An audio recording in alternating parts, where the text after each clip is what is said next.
अस्सलामुअलैकुम वरहमतुल्लाहि वबरकातुहू।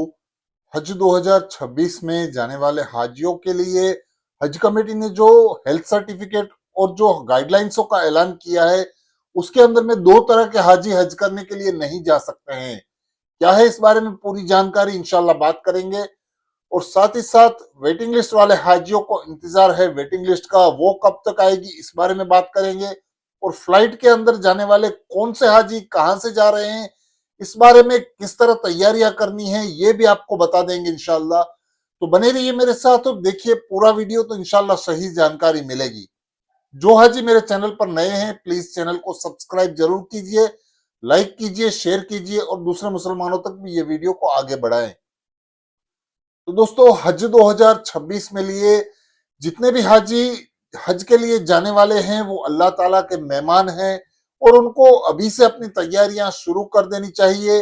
और सभी तरह की हज की जितनी भी फराइज हैं, जितने भी हज के सुन्नतें हैं, वाजिबात हैं, उनको सीखना बहुत जरूरी है। और सबसे बड़ा काम यह है कि पांचों वक्त की नमाज अदा करनी है। और साथ ही साथ नमाज के अंदर में कितनी हम गलतियां कर रहे हैं, उन गलतियों को सुधारना है। कहाँ कहाँ पर क्या क्या पढ़ना है, आज भी हम लोगों को ये चीज का पता नहीं होता है। इसके लिए ये सीखना बहुत जरूरी है, क्योंकि हमारी नमाज सही होगी तो हमारे अरकान सभी सही होंगे, हमें सवाब पूरा मिलेगा और दूसरी चीजों में हमारा मन भी लगेगा। इसके लिए जरूरी है कि हम पहले नमाज को सही करें, नमाज की पाबंदी करें, और इसके साथ साथ हज में जाने की तैयारी इस तरह करें कि हमको वहां जाकर कम से कम तकलीफें हो। तो उसके लिए मैंने बहुत सारे वीडियो में पहले ये चीज बताई है कि आपको ज्यादा से ज्यादा चलना होगा, वॉकिंग करनी होगी। आज ही से रोज आपको प्रैक्टिस करनी है। हज में जितने भी हाजी जाने वाले हैं, बुजुर्ग हैं, जवान हैं, उन लोगों को वॉकिंग ज्यादा से ज्यादा करनी होती है। क्योंकि आजकल हमारे मुआशरे में जितना भी माहौल चल रहा है वो सब गाड़ियों का, कार का, ऑटो का, इस तरह से वो लोग पूरा दिन उनका इसी में गुजरता है। उसके लिए चलने की बिल्कुल भी जरा सी भी आदत नहीं होती, और उसके लिए हाजियों को वहां जाकर काफी परेशानी होती है। चाहे वो बुजुर्ग हो, जवान हो, बच्चे हो, औरतें हो, सभी को ये चीज जान लेना बहुत जरूरी है कि हज में आपको ज्यादा से ज्यादा वॉक करना पड़ेगा, चलना पड़ेगा। उसके लिए आपको यहां से तैयारी करके जानी है। रोज के अभी आपसे कम से कम 1 किलोमीटर, 2 किलोमीटर, 3 किलोमीटर, इस तरह से जितना हो सके उतना हज तक जाने के वक्त तक आप ज्यादा से ज्यादा चलने की प्रैक्टिस करें। वो वहां पर आपको बहुत काम आएगा।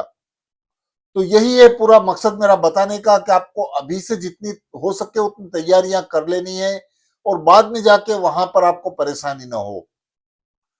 और दूसरी चीज यह है कि हज कमेटी ने इस बार बहुत ही गाइडलाइंस हेल्थ के हवाले से बहुत जानना जरूरी हो चुका है कि अगर आपने जरा से भी गलती की तो आपका हज नहीं हो सकता, आप हज के लिए नहीं जा सकते हैं। उसके लिए हज कमेटी ने जो जो गाइडलाइंस दी हैं उनको आपको पढ़ना जरूरी है।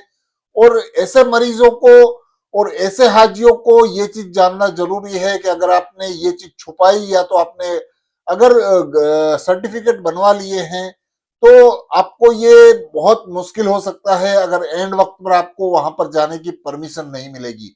दो तरह के हाजी हज करने के लिए नहीं जा सकते हैं। इसके बारे में हज कमेटी ने गाइडलाइंस में ये चीज बताई है कि एक तो हेल्थ का जो इश्यू है वो हाजी बिल्कुल भी हज ना करे। उसके लिए हज कमेटी ने जो बीमारियों का बताया है, उन बीमारियों में हार्ट के जो पेशेंट होते हैं, जो कमजोर होते हैं, उनको हज के लिए नहीं भेजा जा सकता। और जैसे कि गुर्दों के मरीज है, डायलिसिस होता है उनका, वो मरीज भी हज के लिए नहीं जा सकते हैं। फेफड़ों के मरीज, जिनको फेफड़े की बीमारी है, वो मरीज भी हज के लिए नहीं जा सकते हैं। इस तरह से ही ज्यादा बुजुर्ग और बड़ी उम्र के बुजुर्ग जो बहुत कमजोर हालत में हैं, उनको भी हज के लिए जाना बहुत मुश्किल हो सकता है।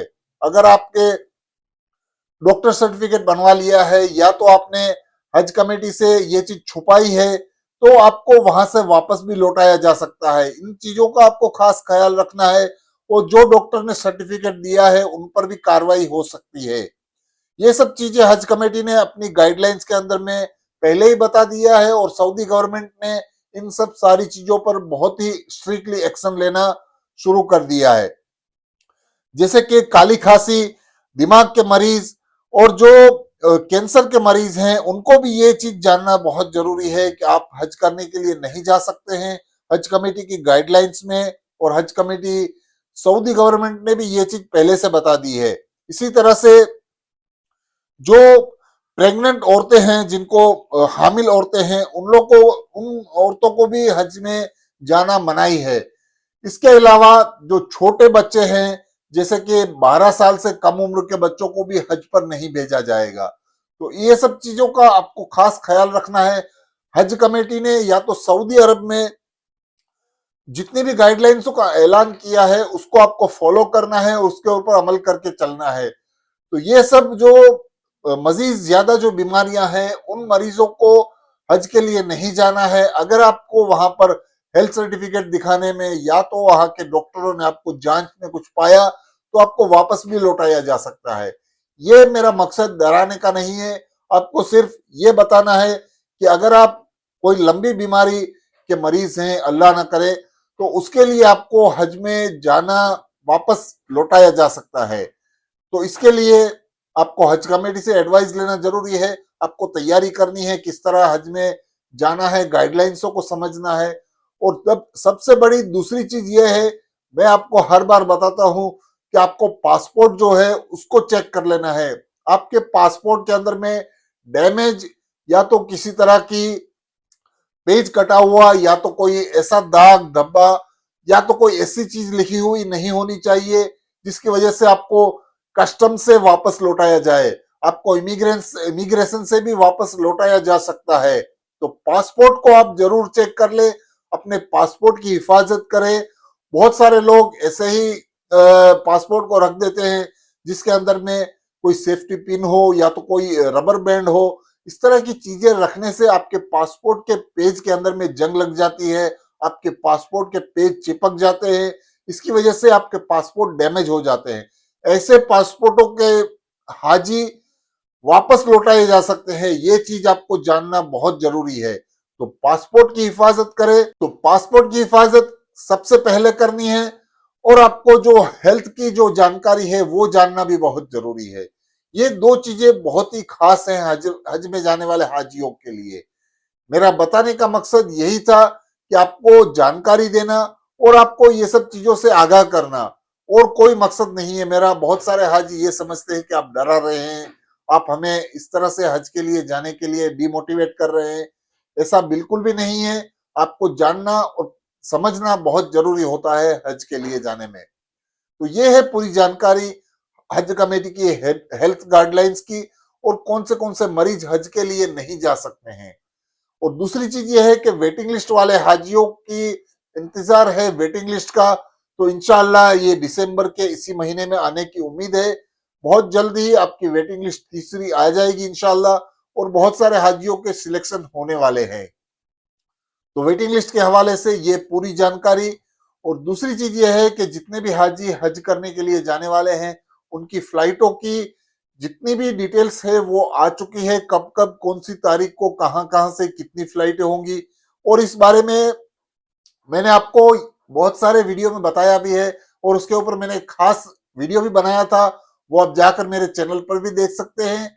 और दूसरी चीज ये है कि जो अगर हाजी पहले फेस में सिलेक्ट होते हैं जाने के लिए, वो मदीना शरीफ जाते हैं। और मदीना शरीफ जाने वाले हाजियों को तैयारियों में सबसे पहले अपने बैग किस तरह भरने हैं वो जान लेना बहुत जरूरी है। क्योंकि जो हाजी मदीना शरीफ जाएंगे वो एहराम पहनकर एहराम की नीयत करके नहीं जाएंगे।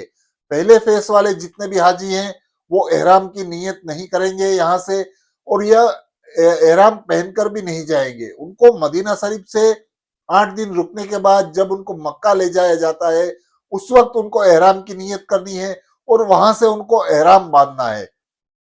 तो उसके लिए वो अपने सूटकेस को इस तरह पैक करेंगे कि जैसे आपको वहां जाकर ये सब चीजों का काम ना हो, उन चीजों को खोलने की जरूरत नहीं है। तो उसके लिए आपकी तैयारी इस तरह होनी चाहिए कि जो काम का सामान है उसी को खोला जाए और उसी को आपको पैक करना है। और इस तरह से पैक करके रखें कि आपको वहां जाके सभी सामानों को खोल के उसके अंदर में आपके सूटकेस जो भी यहाँ से भर के लेकर जाते हैं, वहां पे खाने पीने का सामान भी अंदर आप रखते हैं, उनकी वहां कोई जरूरत नहीं होगी। जो खाना बनाने का सामान है उनकी कोई जरूरत नहीं होगी, क्योंकि वहां पर किचन का इंतजाम नहीं है। मदीना शरीफ में किचन का इंतजाम नहीं रहता है, आप खाना नहीं बना सकते हैं। उसके लिए आपको सूखी चीजों का जो भी जो भी सूखी चीजें होती है खाने की, जैसे कि बिस्किट है, जैसे कि बाकी सब चीजें हैं, ड्राई फ्रूट्स हैं, और जो भी आप यहाँ से सूखी चीज ले जाते हैं वो आप वहां जाके स्नैक्स वगैरह हैं वो सब आप ऊपर रखिए, जिसकी वजह से आपको उस टाइम पे आपको 8 दिन में खाना पीना, आपको नाश्ते में जरूरत होगी, तो ये सब चीजें आप वहां खा सकते हैं। और जो आपकी पकाने की चीजें हैं वो अलग बैग में रखिए, जिससे आप अपना खाना मक्का शरीफ में बनाना होगा वो आप वहां जाकर वो बैग को खोले, तो जिसकी वजह से आपके कपड़े बहुत कम जरूरत होगी 8 दिनों के लिए। एहराम की जरूरत आपको एक ही एहराम की जरूरत होगी, जो आपको मदीना शरीफ से जब आप निकलेंगे उस वक्त पहनना होगा। तो ये सब चीजें आपकी अलग से रखें, और इन कपड़ों को आप अलग से बैग में रखें। और जो ना काम की चीजें हों, जो आपको मक्का शरीफ में काम आने वाली चीजें हैं, उनका एक अलग बैग बनाएं, जिससे आपको सभी बैग को खोलना नहीं पड़ेगा, सभी बैगों को आपको फिर से वहां पे रखना नहीं पड़ेगा, क्योंकि होटल्स के रूम बहुत छोटे होते हैं और एक रूम के अंदर में 4 से 5 से 6 हाजी रहते हैं, तो आपको बेड की वजह से ज्यादा स्पेस नहीं मिलेगी। तो आप हर बार बैग खोल के वहां पर उसको बैग को आपको रखना करना, और उसको अच्छी तरह से आपको पैक करने में तकलीफ हो सकती है। उसके लिए आपको यहाँ से पूरी पैकिंग अच्छी तरह से करके जानी है कि कौन सा सामान आपको मदीना शरीफ में लगेगा उसी को खोलना है। तो ये पूरी जानकारी बताने का मकसद ये है कि आपको कम से कम परेशानी हो, और ये चीज आपको जानना जरूरी है कि मदीना शरीफ के अंदर में खाना आप नहीं पका सकते, और वहां पर आप खाना पकाने की कोशिश भी ना कीजिए, क्योंकि बहुत सारे हाजी क्या करते हैं कि यहाँ से इन कुकर, इलेक्ट्रिक कुकर ले जाते हैं, वहां पर कनेक्शन भी नहीं दिए होते हैं, जिसकी वजह से वो इधर उधर लगाकर उसको कोशिश करते हैं, और वहां से अगर खुदा न खास्ता ऐसे भी हादसे होते हैं कि बहुत सारे हाजी नमाज का वक्त हो गया है और वो इलेक्ट्रिक कुकर को लगाकर चले जाते हैं, और फायर होने का, आग लगने का खतरा भी होता है। तो ये सब चीजों से आपको बचना है, ऐसी चीजों को नहीं करना है। जो भी हज कमेटी ने गाइडलाइंसों में बताया होता है उसी पे काम करना होता है। और हज की तैयारी जो मैंने बताई कि आपको इस तरह से करनी है कि आपको कम से कम सूटकेस वहां खोलने पड़े और आपको ज्यादा से ज्यादा तकलीफें ना हो, ये बताने का मेरा मकसद है। तो दोस्तों, वीडियो अच्छा लगा है तो चैनल को सब्सक्राइब कीजिए, लाइक कीजिए, शेयर कीजिए। अल्लाह हाफिज।